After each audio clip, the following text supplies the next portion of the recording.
you think South Africa's wealth is driven by men in tailored suits and mining deals sealed over golf courses? Think again. Behind the headlines and boardroom battles are women who've built empires on their own terms, turning industries like retail. I think certainly women have to work a lot harder to get recognition in the workplace.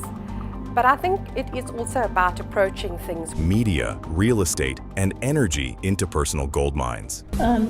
And a lot of the store, there's a lot of reputational damage that has been done. These are the power players who move capital, shape culture, and influence the country's economy without needing the spotlight to prove it. And come and hear some inspiring stories of women in the wine world.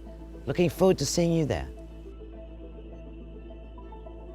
Today, we're uncovering the richest women in South Africa whose success stories define the new face of African wealth. Number 2 might just leave you shocked. Let's get into it. Number 10, Christine Ramon. A business powerhouse like Christine Ramon didn't become rich overnight. Her rise came from years of discipline and her smart choices. She started out as a young accountant with a sharp eye for numbers and a sense of direction that most people spend their whole careers trying to find. I studied part-time for chartered accountancy, so clearly did the BCom and BCom Honours degrees, studied through Coopers and Lybrand at the time, and progressed. After qualifying as a chartered accountant, she began climbing through South Africa's corporate world, one boardroom at a time. She worked her way into some of the country's biggest companies, proving herself in spaces that were mostly run by men. I was in total with Coopers and Lybrand stroke PwC now for a period of about 10 years. After that, I went into commerce and industry. When she became Chief Financial Officer at Anglo Gold Ashanti, one of the largest gold mining companies on the planet, it marked a turning point. And thereafter joined Sasol as the CFO and was there for 7.5 years. Sure. I took a short break after Sasol and I'm now with Anglo Gold Ashanti for about just over 3 years. Managing billions in assets, leading financial strategy across continents, and keeping investors happy through market swings. Her time there paid off in every sense. With multi-million rand salaries, performance bonuses, and share options, Christine built a portfolio that now includes real estate, investments, and equity in top South African firms. She's also served on the boards of MTN, Lafarge, and several other major companies, each role adding more influence and financial weight to her name. In our pipeline, we've got a project, a cold to liquid project in China. That is actually in the second part of feasibility phase that's in the pipeline. People who've worked with her describe her as calm and confident. She's the kind of leader who doesn't need to dominate a room. Rather, she earns respect by being steady, smart, and reliable when everyone else is losing focus. As you heard from Nick, very roots dating back very long ago. But we've grown in Africa. 60% of our business is in Africa. These days, she's seen as one of South Africa's most powerful businesswomen, with a net worth estimated in the multi-million-dollar range. And she's used that influence well, mentoring young professionals and helping open doors for women who want to break into finance. I think certainly women have to work a lot harder to get recognition in the workplace. But I think it is also about approaching things with a very positive. Christine Ramon didn't build her wealth through flash or fame. She built it through a combination of focus and consistency. Christine Ramon made her mark in South Africa's corporate world, but the next woman turned influence into a movement that went far beyond boardrooms. Number 9, Mamphela Ramphele. Mamphela Ramphele has lived several lifetimes in one. She's been a doctor, activist, academic, and even a business leader. Her name carries weight in nearly every corner of South African public life. South Africans are often accused of believing that they are exceptions. Of course we are exceptions. She first rose to national attention during the anti-apartheid struggle, working alongside Steve Biko as part of the Black Consciousness movement. And many others who became the founders of the Black Consciousness movement.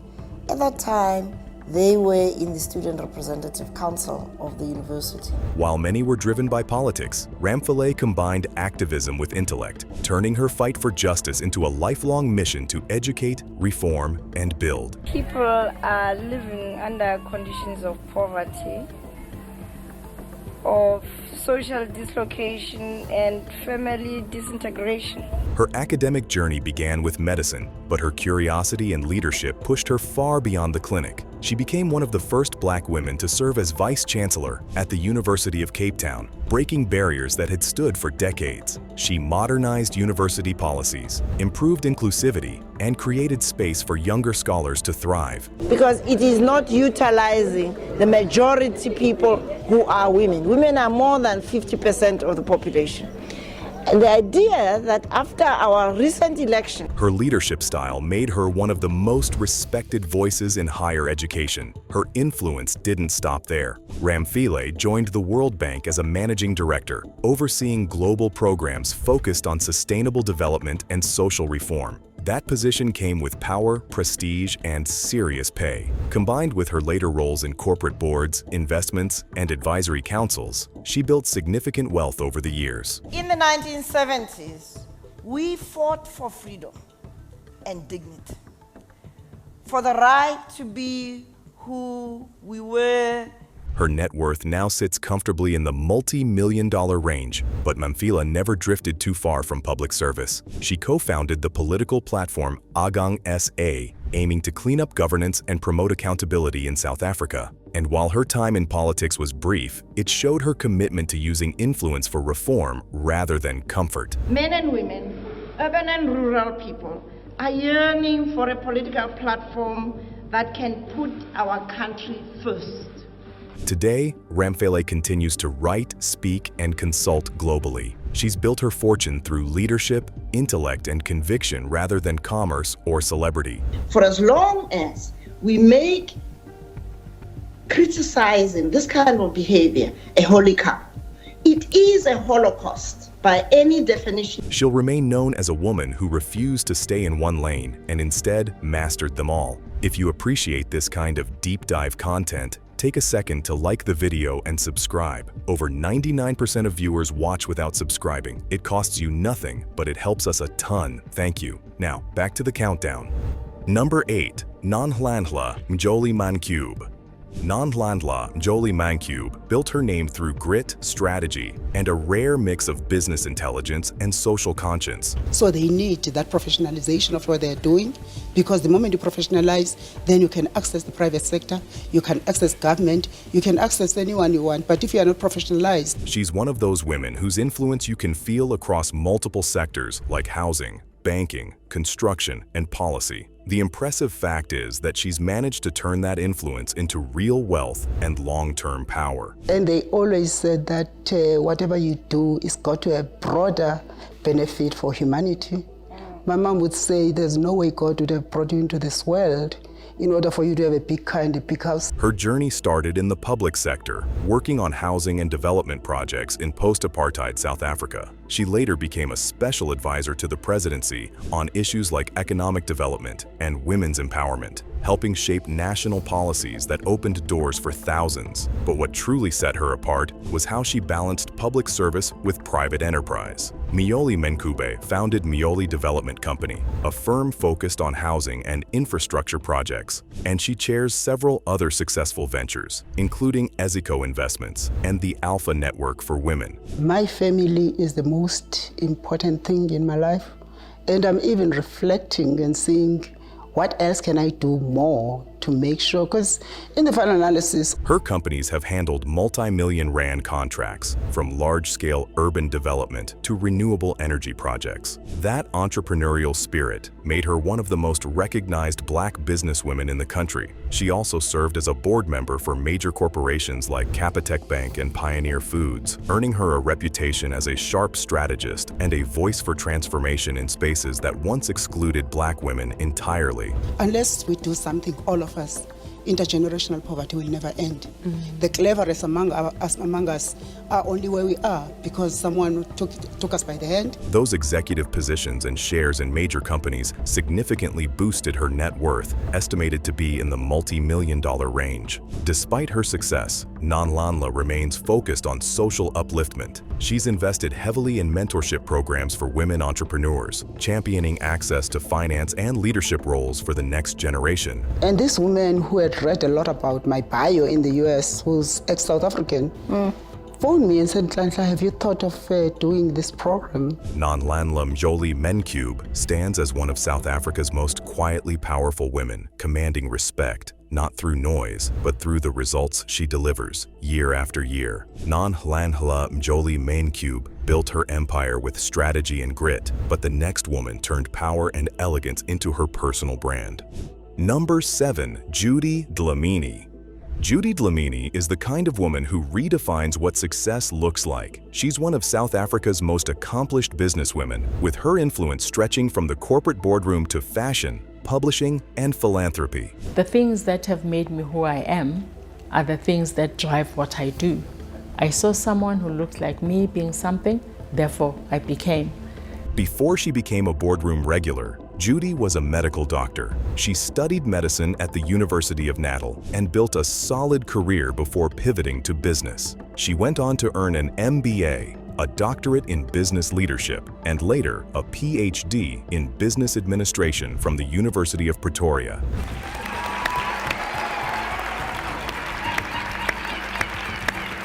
She later founded Mbekani Group, a company with investments spanning healthcare, property, logistics, and retail. Under her leadership, Mbekani grew into a multi-million rand enterprise, proving that strategic diversification is indeed a formula for lasting wealth. She also served as the chairperson of Aspen Pharmacare, one of Africa's biggest pharmaceutical companies, and sat on several major boards, including Woolworths and Discovery. And I love low profile. I guess it's just the personality.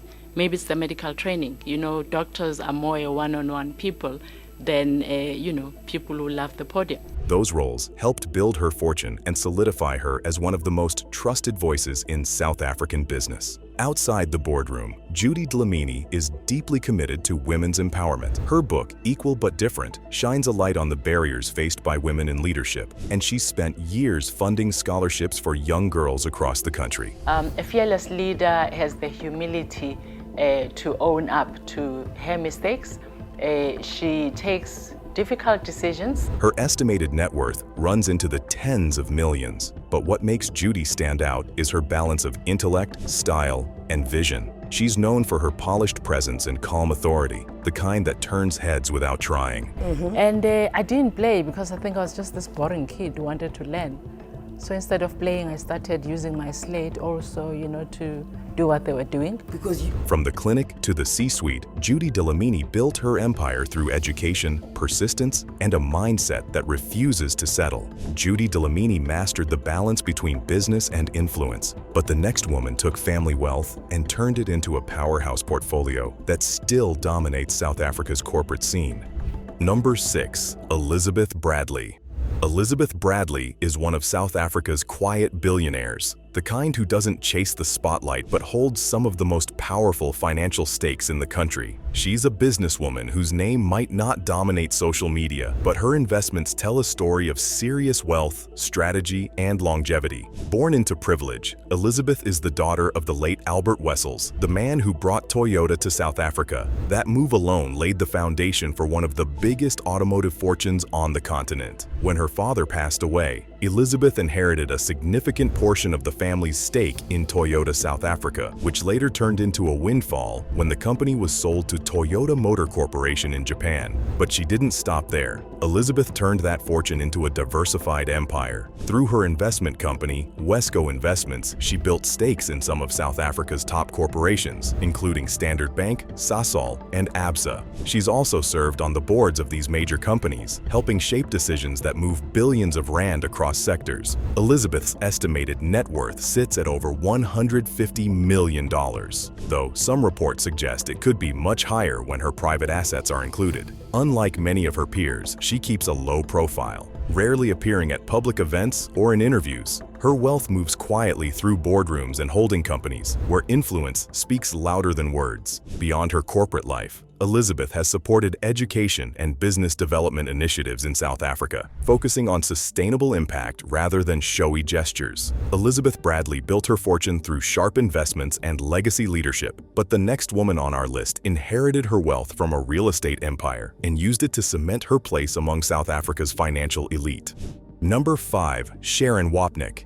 Sharon Wapnick sits at the crossroads of property, power, and legacy. She's one of South Africa's wealthiest women, commanding influence through real estate and investment. But she doesn't carry the flamboyance that often comes with that title. Her wealth comes from solid assets, smart business plays, and a family name deeply rooted in South Africa's property industry. She's the daughter of Alec Wapnick, the founder of City Property, one of the country's largest and most successful real estate management firms. She serves as the chairperson of Octodec Investments, a major property investment company listed on the Johannesburg Stock Exchange, with holdings that span residential, commercial, and retail spaces across key South African cities. She also holds a senior role in City Property, continuing the family's decades-long dominance in the real estate market. Under her leadership, Octodec has built a portfolio valued at over 10 billion rand, with developments that have reshaped parts of Pretoria and Johannesburg. Her estimated net worth stands at over $80 million,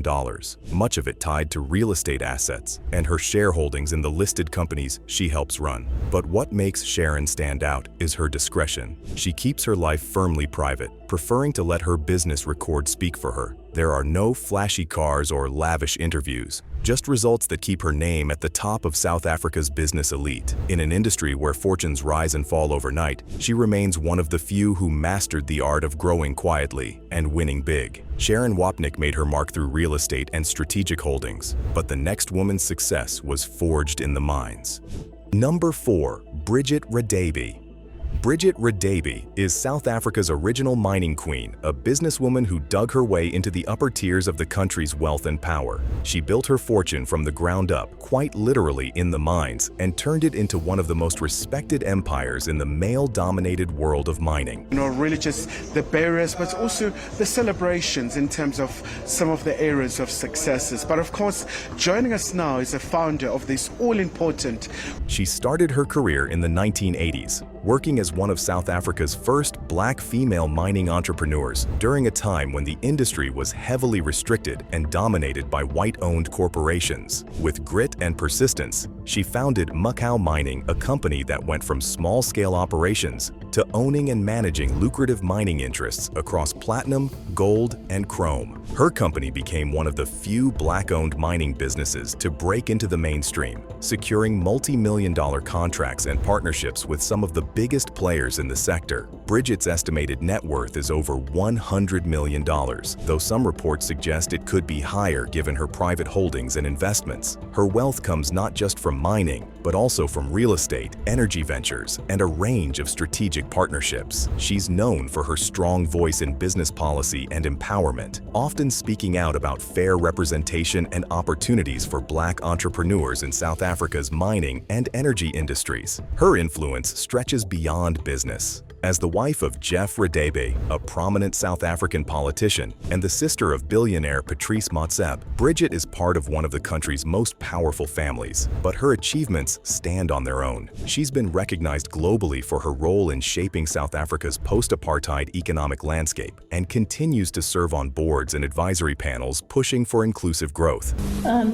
And a lot of there's a lot of reputational damage that has been done. Today, she remains one of South Africa's most influential women who turned dust and rock into wealth and legacy. Bridget Radebe built her empire from the ground up, turning mining ventures into massive wealth and influence. But the next woman turned telecom deals into a fortune that rivals some of South Africa's biggest business heavyweights.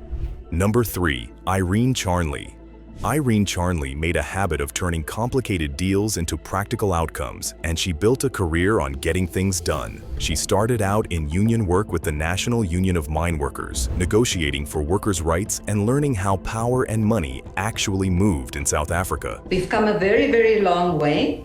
with a woman who inspired us, woman we've learned from, woman who stood tall before us. Those early years taught her how to read a balance sheet and how to build trust across very different groups, skills that would define the rest of her career.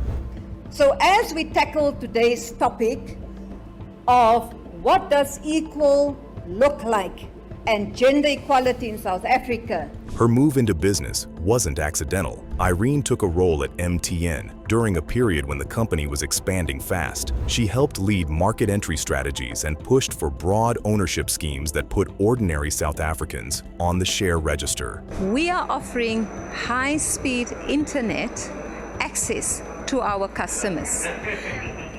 And the technology that we're using is 4th generation. However, that part of her work had real consequences. Communities gained stakes in major telecom growth, and a new generation of shareholders emerged because someone structured the deal the right way. Later, Irene founded and ran Smile Telecoms, which focused on expanding internet and mobile services across Africa. Some of the leadership in the NUM still calls me broer. You know, so broer means like brother. Yes. That venture meant navigating tricky regulatory landscapes, negotiating with governments, and raising capital. This was also the type of work she handled with the same steady focus she used at MTN. Her board roles at large companies and her leadership in telecom showed she could move between operational detail and strategic pressure points without blinking. Financially, her positions and investments over the years put her comfortably in the higher tiers of South African wealth.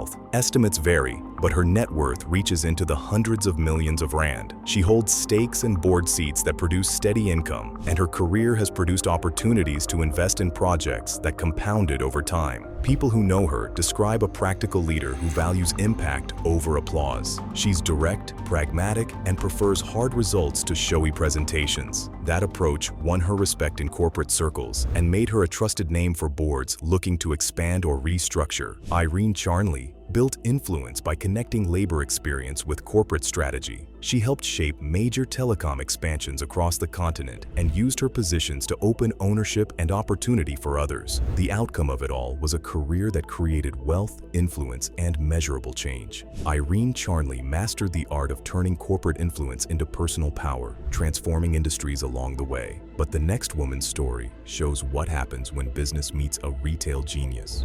Number 2, Wendy Ackerman. Wendy Ackerman has spent her life helping build one of South Africa's biggest retail empires. Yet she's never been the kind of person who chases the spotlight. She's the quiet force behind Pick n Pay, the supermarket chain that grew from a single store in Cape Town into a massive retail network serving millions across Southern Africa. Her business instincts, steady leadership, and people-first approach helped shape a company that became part of daily life for generations. He got up and said, "We need people in South Africa with a vision, people who will put the past behind them and look towards the future." Wendy's journey started long before the wealth and recognition. She studied education and began her career as a teacher, something that still influences how she approaches life and business. When she joined her husband, Raymond Ackerman, in expanding Pick n Pay, she brought a sharp sense of organization, an eye for customer experience, and a commitment to treating employees with respect. The confidence to go forth and do what you feel is the right thing to do. She helped develop programs that supported staff growth and community upliftment, believing that a company could only thrive if the people behind it were valued. Over the years, Wendy became one of South Africa's most successful businesswomen, with a net worth estimated at around $170 million. Most of her fortune comes from her family's shareholding in Pick n Pay Holdings, but she's poured much of her energy into giving back. Through the Ackerman Family Trust, she supported education initiatives, community projects, and scholarships that have helped thousands of young South Africans reach university. Projecting this, and South Africa, we are alive with possibility. If we in South Africa could get involved in the enthusiasm. Even with that level of influence, Wendy stays remarkably down to earth. She prefers hands-on involvement to publicity, often visiting schools and community centers supported by her foundation. Her philanthropy reflects her deep belief in opportunity and fairness, values that have defined both her career and her character. Of what is lonely at the top. The lonely part, as I see it, is the very difficult decisions that you have to make as a leader. Wendy Ackerman may not seek attention, but her impact speaks for itself. She built a legacy rooted in generosity, hard work, and quiet strength. And this is a reminder that power doesn't always have to shout to be felt. Wendy Ackerman made her mark in retail and business, but the woman at the top turned influence and philanthropy into an empire of her own. Number 1. Wendy Applebaum. Wendy Applebaum stands at the top of South Africa's business world. She is known for her wealth, sharp instincts, and outspoken views on leadership and equality, and is of the richest women in the country, with an estimated net worth of around $150 million, built through years of smart investments, boardroom influence, and social impact. I think the conference is absolutely amazing. And I think that the country's in a terrible state. The democracy is really being challenged. And this is one way of... Her path to success began with her father, the late Donald Gordon, who founded Liberty Group and built one of South Africa's biggest financial empires. But Wendy didn't just inherit her position, she made her own mark. She started out as a director at Liberty Group before branching out to create her own investment company, Wiphold, also known as Women's Investment Portfolio Holdings. It soon became one of the first women-owned investment firms in South Africa. Her work there focused on helping women gain access to capital and opportunities in industries that had long shut them out. But yeah, once again, you won. Once again, it was nerves of steel. He tried to bully me, he tried to sue me for defamation and all sorts of things, and I just stuck to the knitting. Today, she's the owner and chair of De Morganzon Wine Estate in Stellenbosch, a property that's as much a reflection of her vision as it is of her success. I think to bring the world to South Africa, it's one thing taking wines to the rest of the world, but when you come here and you really see the beauty of this place and the extraordinary vistas. The estate's wines have won international awards, and the brand has become a symbol of luxury and South African craftsmanship. Wendy has turned it into a model of excellence where business meets beauty and sustainability. A woman in the wine world. Looking forward to seeing you there. Beyond business, she's known for her fierce advocacy. Wendy has poured millions into health, education, and social justice causes through the Wendy Applebaum Foundation. She funds scholarships, supports clinics for women's health, and champions fair labor practices in agriculture. She's never shied away from tough conversations about inequality and often uses her platform to push for more ethical, inclusive business practices in South Africa. Personally, I'm sure I failed at things. But because I'm the type of person who looks at the half-full glass, I would never see it as a failure, but more as a lesson, perhaps. Despite her wealth, she's known for her directness and grounded personality. In interviews, she speaks plainly with the confidence of someone who's seen the ups and downs of both business and philanthropy. Wendy Applebaum isn't just successful, she's influential in shaping what success should look like in a changing South Africa. Her name carries weight not only in boardrooms, but also in the communities her work continues to uplift. So there you have it. We've explored the wealth and power of the richest Black women shaping South Africa's business scene. But here's something to think about. What if I told you that there's a Tanzanian woman who is so powerful that even politicians are afraid of her? Check out our next video, The Richest Black Wife in Tanzania. What you'll see might surprise you.